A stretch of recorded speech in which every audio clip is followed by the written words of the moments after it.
बिस्मिल्लाहिर्रहमानिर्रहीम, अस्सलामुअलैकुम।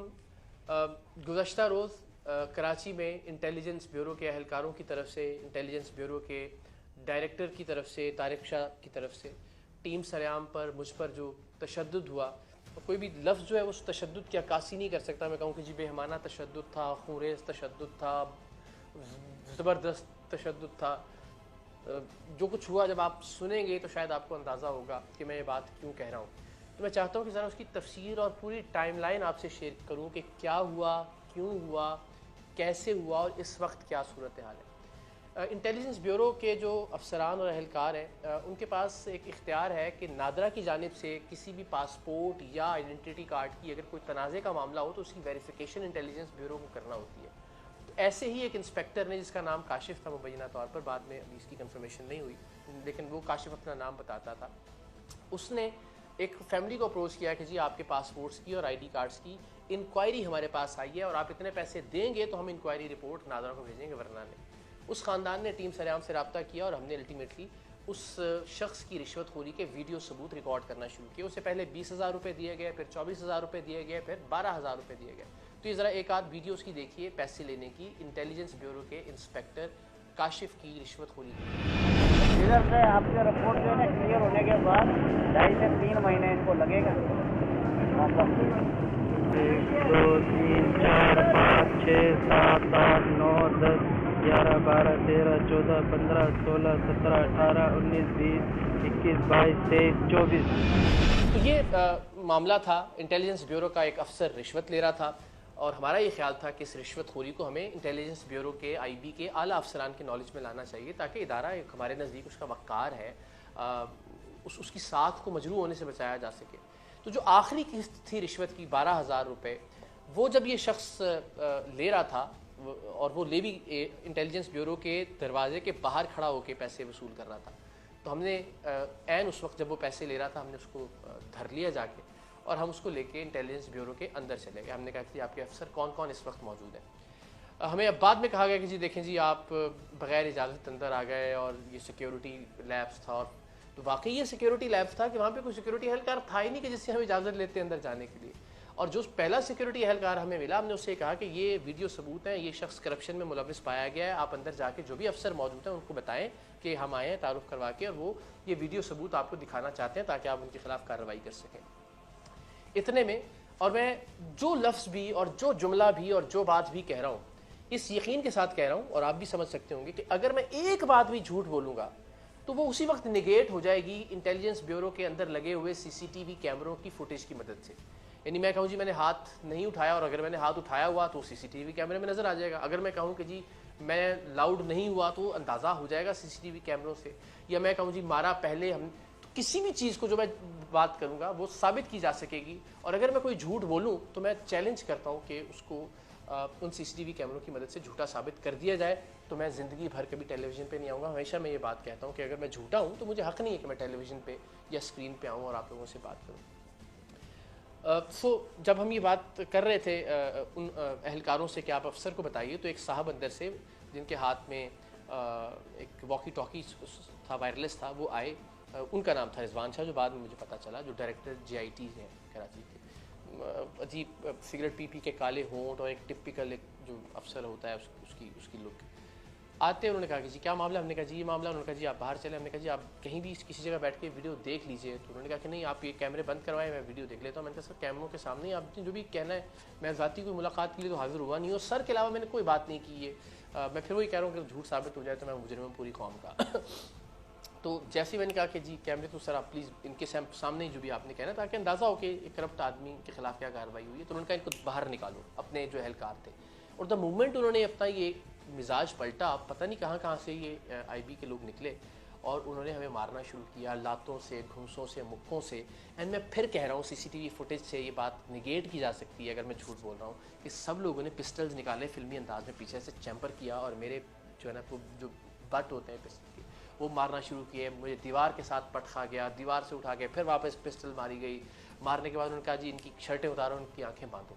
हमारी ही शर्टें उतारी गई और हमारी आंखें, ज़ाहिर हम उस सिचुएशन के अंदर हमने ज़िंदगी में कभी किसी के ऊपर कोशिश की है कि पहले हाथ ना उठाएं, इवन रिटेलिएशन में भी हाथ ना उठाएं। और मेरी तो कोशिश ये थी कि मैं इन लोगों को ज़रा इंगेज रखूँ सो दैट हमारे कैमरे किसी तरह से जो है वो भाग सके, कोई कैमरामैन कोई फुटेज लेके शायद किसी तरह से कुछ बच जाए और मैं मार भले खाता रहूँ थोड़ी देर की। लेकिन ऐसा हो नहीं सका। उन्होंने मुकम्मल तौर पे घेराव किया, हमारी कमीज़ें उतारी गई, बांधी गई और बांधने के बाद हमें एक टॉर्चर सेल में ले जाया गया। वहाँ पिस्टल रख के हमारी टीम, जो टीम सरेआम के नुमाइंदे हैं, उनके ऊपर कहा गया मुझे कि आप कपड़े उतारें। मैंने कहा आप देखें ये ज़्यादती आप ना करें, लेकिन उन्होंने कहा गोली मार देंगे आपके नुमाइंदों को अगर आपकी काम नहीं करेंगे। मैंने कहा जी ठीक है आप कीजिए। और दिल में ज़ाहिर अल्लाह ताला की ज़ात जानती थी, मुझे भी था कि मैं कोई अपने किसी ज़ाती काम के लिए तो इस तज़लील से नहीं गुजर रहा हूँ। अगर इस तज़हीक और तज़लील से, जो कि उनके नज़दीक तज़हीक और तज़लील थी, मेरे नज़दीक तो ये एक एज़ाज़, एक फ़ख्र, एक एवॉर्ड, एक तमगा है कि मुल्क की खिदमत के जज्बे के तहत अगर आपको बरहना किया जा रहा है और आपकी वीडियो बनाई जा रही है तो मेरे लिए तो ये काबिल कबूल है।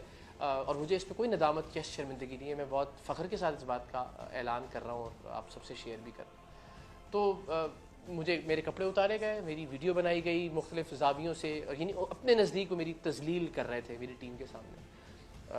और उस सूरत में कि जब खून मुस्तकिल बह रहा था चेहरे से और इतनी इंसानियत नहीं थी कि आपको जो फर्स्ट एड दे दी जाती, कोई मेडिकल एड दी जाती। हमारा एक मेंबर मेरे सामने मछली की तरह तड़पते तड़पते तकरीबन हमें लग रहा था कि मर जाएगा, और हम सब जानते थे कि उसको गुर्दे का मरज़ है, गुर्दे की पथरी का, और उसको वो सिर्फ एक दरख्वास्त कर रहा था कि मुझे पेन किलर लगवा दें, और वो कह रहे थे कि ड्रामा कर रहा है, उससे और मारा जा रहा था उस तकलीफ़ के ऊपर। फिर सबको करंट लगाए गए, सबको बरहना करके, और दो जो हमारे नुमाइंदे हैं उनके मखसूस आज़ा पे वो जो करंट वाली मशीन है वो लगाई गई, जो अभी तक ब्लीड कर रहे हैं, इस वक्त भी खून निकल रहा है उनके मखसूस आज़ा से, नाजुक आज़ा से। इतनी बर्बरियत, इतनी वहशत। अगर हमने कुछ गलत किया था, एक लम्हे के लिए फ़र्ज़ कर लिया जाए, तो हम पे मुकदमा दर्ज किया जा सकता था, हमें अरेस्ट किया जा सकता था, हमारे कैमरों को जो है वो कन्फिस्केट किया जा सकता था। लेकिन ये जो ज़ाती इनाद था कि ये हमारी बादशाहत के ऊपर सवाल या हमारी करप्शन के ऊपर सवाल, और वो जो करप्शन करने वाला शख्स जिसको हम पकड़ के अंदर लेकर गए थे वो सबका सरगना बना हुआ था। इसको मारो, ये वीडियो बना रहा था मेरी, इसको मारो, इसने मेरे साथ डील की थी, इसको मारो, इसके पास मेरा कार्ड है। बाहर से जाके हमारे ड्राइवर्स तक को वो आदमी लेके आया, यानी उसके खिलाफ टके की कार्रवाई नहीं हो रही। और जो लोग उसकी करप्शन की निशानदही कर रहे हैं उनको नंगा करके, बरहना करके, इलेक्ट्रिक शॉक्स लगाए जा रहे हैं, पिस्टल के बट मारे जा रहे हैं, उनके ऊपर चैम्बर की जा रही हैं पिस्टलें, वो लहू लुहान है, खून से लबरेज हैं, और कोई मेडिकल एड उनको फराहम नहीं की जा रही। तो ये सारा कुछ होता रहा। लेकिन आप ये ज़रा तसव्वुर कीजिए कि ये एक दिन में तो माइंड सेट नहीं बना होगा ना। ऐसा तो नहीं होगा कि अचानक से उनको गुस्सा आया और चले अचानक गुस्सा 4-5 मिनट है, थप्पड़ मारा, आपने गोली भी मार दी, तो चंद सेकंड का इश्तियाल होता है। ये 3-4 घंटे जो था, ये एक उस फ़िरौनियत की अलामत था, जो फ़िरौनियत रिजवान शाह में और उसके जो जितने बाकी जो कारिंदे थे आईबी के, उनमें पिछले कई बरसों से, कई दिहाइयों से वो पैदा हुई होगी। कितने मजलूमों को इस तरह लाके बांधा गया होगा, कितने मजलूमों को इस तरह से उनकी आंखों पे पट्टियां बांध के नंगा किया गया होगा, कितने मजलूमों की वीडियो बनाई गई होगी। किसी ने कोई गुनाह किया होगा, किसी ने नहीं किया होगा, लेकिन कितने लोगों की वीडियो बना के उनको ब्लैकमेल किया गया होगा कि बाहर जाके अगर ये कहा या इतने पैसे ना दिए तो तुम्हारी ये वीडियो मंजर आम पर आ जाएगी। मैंने तो चले हिम्मत की आके आप सबसे ये चीज़ शेयर कर ली अगेन क्योंकि मेरा पर्सनल कोई एजेंडा नहीं था, मुझे कोई पर्सनल शर्मिंदगी नहीं है इसके ऊपर। तो आप सोचिए कि कितने बरसों से ये काम होता आया होगा, तब उसको इतना एतमाद और कॉन्फिडेंस हासिल हुआ होगा तारिक शाह और उसकी टीम को कि वो एक मीडिया का नुमाइंदा जिसको पता है कि छोटा मोटा बाहर जाके चीखेगा, चिल्लाएगा, कोई आवाज़ उठाएगा, उससे भी कोई घबराए नहीं, उसको भी उन्होंने अपने बदतरीन तशद्दुद का निशाना बनाया। एंड अल्टीमेटली खुशी की बात यह है कि अल्लाह ताला ज़िंदगी और तंदुरुस्ती दे हमारे ARY नेटवर्क के CEO सदर सलमान इकबाल साहब को। वो जिस जिगरे के मालिक हैं, अगर वो जिगर ना होता तो ये सरेआम शायद आज हम ना कर पाते। जहाँ जहाँ जिस तरह से वो आहनी दीवार बन के हमारी हिफाजत के लिए खड़े हुए, अल्लाह ताला उनको सलामत रखे। उन्होंने प्राइम मिनिस्टर ऑफिस में बात की, प्राइम मिनिस्टर ऑफिस इन्वॉल्व हुआ, शहबाज गिल साहब जो हैं वो उन्होंने रोल प्ले करना शुरू किया, DG इस्लामाबाद साहब से बात हुई, DG सिंध से बात हुई। अल्टीमेटली इतने सब मामलात के बाद हमें कुछ 3.5-4 घंटे बाद वहाँ से रिहाई मिली। आम आदमी आप तसव्वुर कीजिए शायद 3.5-4 महीने भी वहाँ से बाहर ना निकल पाता। हम बाहर आए, बाहर आके हम दफ्तर की तरफ थे क्योंकि हमारे कैमरे रख लिए गए थे। एंड अगेन अगर कोई मैं झूठी बात कह रहा हूँ तो हमारे कैमरों की फुटेज ही लोगों के सामने ले आए कि जनाब ये देखेंगे रिकॉर्ड हुआ है जिसमें ये गलत बात कर रहे थे, जिसकी बुनियाद पर इतना बदतरीन तशद्दुद हुआ। ऑफिस की जानिब थे, लेकिन हमें बताया गया कि ऑफिस से कैमरा आ रहा है, आप अब्बासी शेर अस्पताल जाइए, मेडिको लीगल रिपोर्ट करवाइए। सर फटा हुआ था, खून में लिथड़े हुए थे। हम हॉस्पिटल पहुँचे, हॉस्पिटल गए, टाँके लगाए गए सर को करके, कुछ टाँके मैंने रिक्वेस्ट करके बचा लिए कि बाल नहीं काटें पीछे से, कि वो बाकायदा उसको रेज़र करना पड़ता है जो टाँके लगाए जाते हैं। फिर जो एक्सरे वहाँ बासी शहीद अस्पताल में हुआ, उसमें ये जो लेफ़्ट शोल्डर है ये डिसलोकेट, यानी ये टूटना कह के लीजिए, आई डोंट नो टेक्निकली क्या, ये डिसलोकेट हो गया, अपने मकान से हिल गया ये। मुझे कहा गया कि आप सिटी स्कैन करवा लें किसी दूसरे अस्पताल से, क्योंकि वहाँ वो फैसिलिटी नहीं थी, बिकॉज कहीं ब्लड क्लॉट ना बन गया हो, इतनी देर तक खून बहता रहा है और आप वहाँ मौजूद रहें, खून जम ना गया हो अंदर किसी वेन में, मौत का बायस बन सकता है। तो हमने सिटी स्कैन करवाया, तो सिटी स्कैन तो बेहतर था, लेकिन एक पसली जो थी वो टूटी हुई सामने आई राइट साइड की, और साथ ही साथ जो दिल के मामला हैं उन्होंने बताया कि वो उसमें भी कोई प्रॉब्लम है, बिकॉज जो लाइट है, जो करंट है, वो जब पास होता है तो या दिल मुतासर होता है या दिमाग मुतासर होता है, जो ECG है वो भी एबनॉर्मल है। सो खैर इस हालत में मैं ज़ाहिर है मीडिया पर भी और अपनी बात इसलिए कि लोगों को अंदाज़ा हो कि इदारों के अंदर कितनी बर्बरियत, कितनी सफाकियत, कितनी दरिंदगी, कितनी करप्शन है, और जिस मकसद के लिए मैंने ये मार खाई है, अगर वो मैं आराम से खामोश होकर बैठ जाऊँ घर में तो वो मकसद फुलफ़िल नहीं होगा।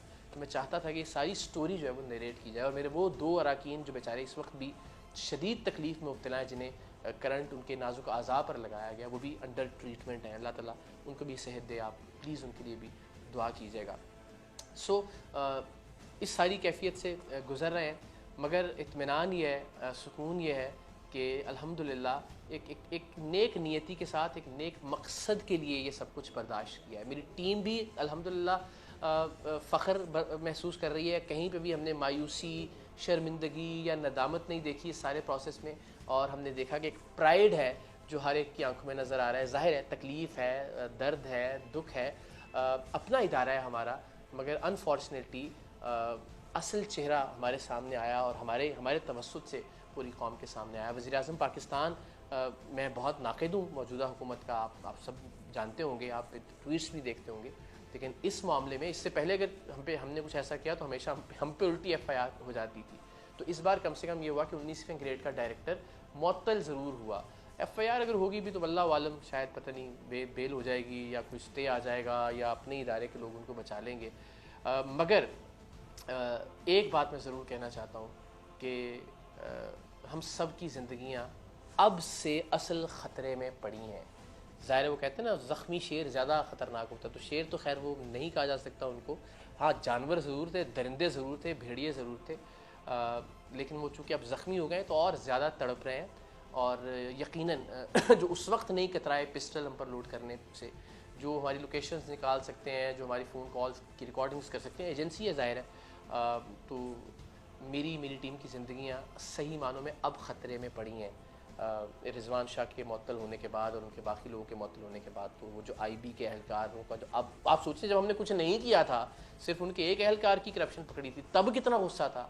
अब जब हमारी वजह से हम बार बार उनका नाम ले रहे हैं, उनको बेनकाब कर रहे हैं, तो अब कितना गुस्सा होगा। और हमारी जान लेने से क्या वो दरेग करेंगे, क्या गोली मारने से परहेज़ करेंगे, क्या हमें लोकेट करना उनके लिए कोई मुश्किल है? नहीं, ज़िंदगी अब बिल्कुल खुली किताब की मानंद उनके सामने है और हम कत्ल होने के लिए तैयार हैं इस पाक सरज़मीन की खातिर।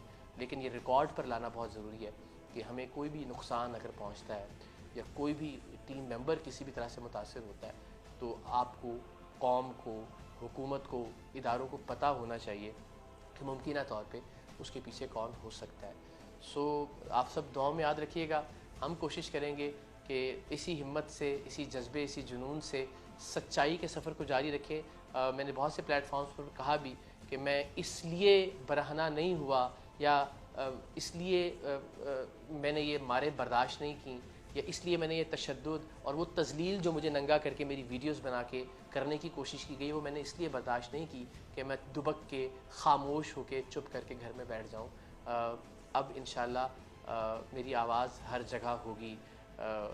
मैं चुप हुआ तो वो समझा कि बात ख़त्म हुई, फिर उसके बाद तो आवाज़ जा बजा थी मेरी। इंशाअल्लाह मेरी आवाज़ इसी तरह से मज़बूत सुनेंगे, इसी तरह से दलाइल के साथ सुनेंगे, इसी तरह से सबूतों के साथ सुनेंगे।